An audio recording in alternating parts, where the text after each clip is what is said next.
thank you very much. We have one short session before we go to lunch. While we are talking here about all those issues, in the cellar there is something that we call cyber challenge, and that is a kind of competition in which a group of young people try to break some puzzle using some hacking technology. And we'll see a short video describing this before we go to the next session. Please.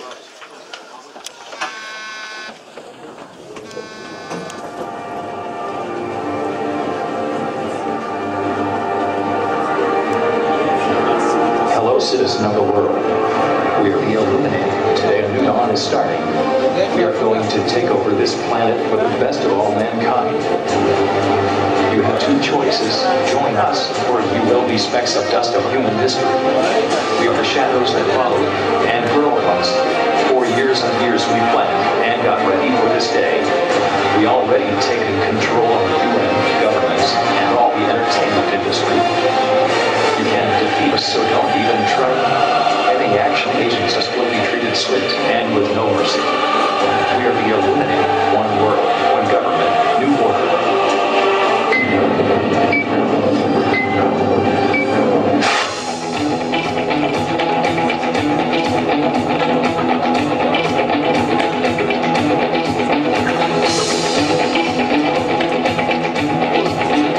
Hello everybody, and welcome to the Israeli Cyber Challenge, conducted here at the Tel Aviv University. This is a hacking challenge, kept on the flag type of a challenge. It was developed by the OFIC unit at the Air Force. Guys, here are the guys, and their team developed this challenge. Guys, say hi to the camera.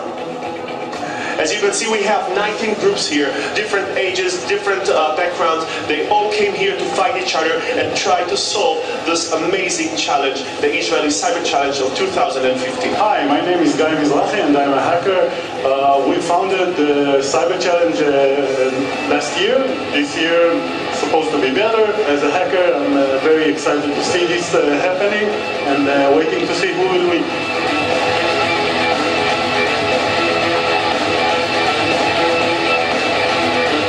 So what do we have here? We have the leaders board.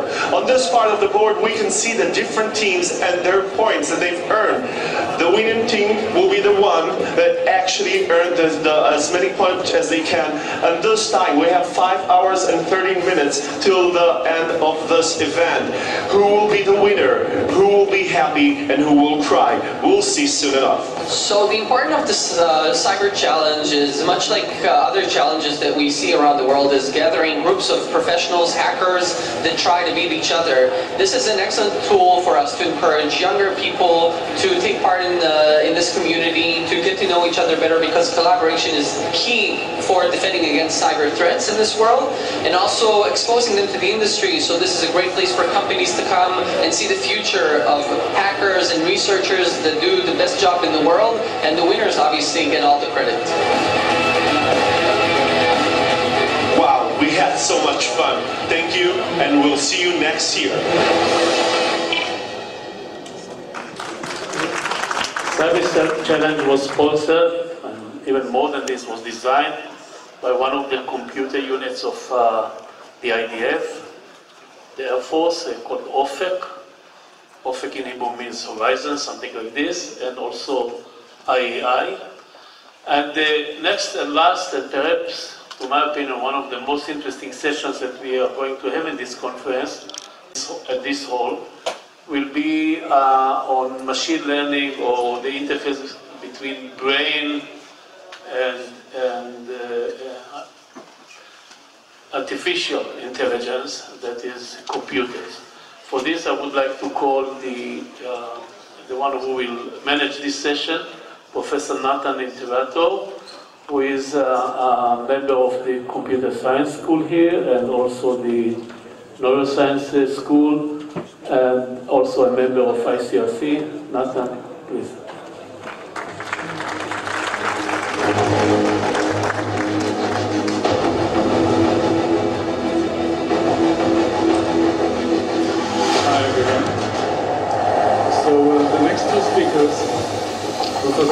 and Professor and Dr. Margalit are going to speak about artificial intelligence, machine learning, and deep learning, which is and cognitive learning.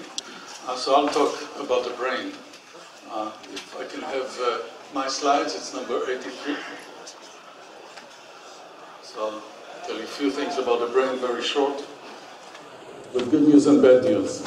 So I'll try to explain why brain and cyber are actually connected. Can I have the next slide? Can I do it here?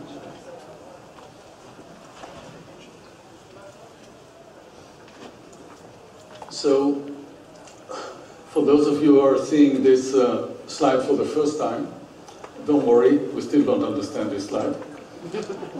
And the whole idea is that I have good news and bad news. Let's start with the bad news. The bad news is that for 70 years of very intense research into how the brain works, we still are not in agreement about the most fundamental fact, and this is the change in a single synapse of a single neuron. Next, please. So we have, that's it. We have 100 billion such neurons in the brain. Each neuron has 10,000 synapses, and for 70 years, after several awards, we still are very far from agreeing on this very fundamental question. What is the mathematical formulation of a single synapse? This is the bad news. So let's go to the good news. The good news is that it is possible to monitor and read brain activity without exactly understanding what it is doing. So in 1985, yeah, I know it sounds a little difficult to grasp, let me try to explain.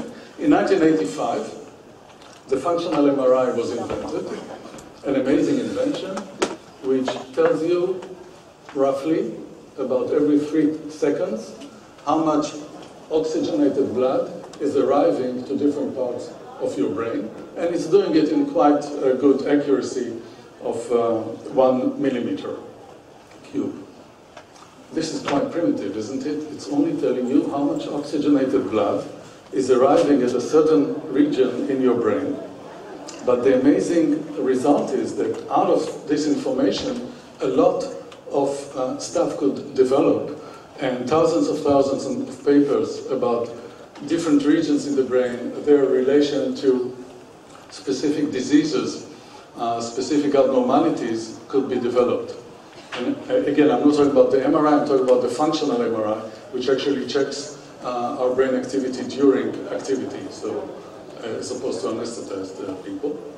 And I see that we went already to the next slide, which is the one before last. And the good news, the further good news, is that now we are trying to develop something like a functional MRI, which obviously was not mobile, as you could see from the picture. We try now to read the brain in a more mobile and much simpler way. So you can see the person on the left sitting in front of a computer screen. This happened 2 weeks ago at a Mindset conference in Yerucham, where there was a hackathon, and we developed material for teaching with the Mataf and Mרכז Technologia Chinuchit here. And I just chose to show two slides from that. So what we see here now is a new representation of brain activity. Each column is certain summary of brain activity at a certain second, and we progress once every second. So the x-axis is actually time. And what we see here is 2 people performing one of Mataf's learning tasks.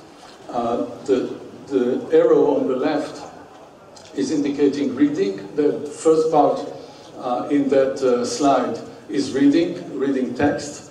Then there's a very long time where the person reported that he was totally bored with the task, and then start a new task, and you can see at the right arrow on the top slide, you can see the writer on the top slide, that activity in terms of at least color becomes much stronger. So the more color, the more towards red or hot, the more activity there is in different functional brain regions. So each line is representing one functional brain network. That part that is very hot or very red in the top slide indicates happiness. That's around an area that represents happiness. Let's look at what happened with the second person. That was a child. As you can see, he was much more concentrated until the first arrow on the left. If you notice that during that first arrow on the left, something was said. Everybody was watching them because we could see that live on this computer screen and we were excited about it. So someone said something which made him more amused. You can see that he's kind of happier from that point on, but lost attention. You can see that the activity is much reduced in terms of his concentration. So this is the kind of things that we are trying to look into now. Last slide, please. And the connection between being able to read the brain in a mobile and very simple way and cybersecurity is vast. I just gave one simple example. Your imagination can take you anywhere you want in terms of being able to read the brain. The conversation we had just before this session could benefit from reading the brain as well. So thank you for this. And let me invite the first speaker. First speaker is going to be Professor Lior Wolf, who is a faculty member at the School of Computer Science at Tel Aviv University. He was a student of Amnon Shashua and a postdoc with Tommy Poggio, both very prominent people in machine learning and computer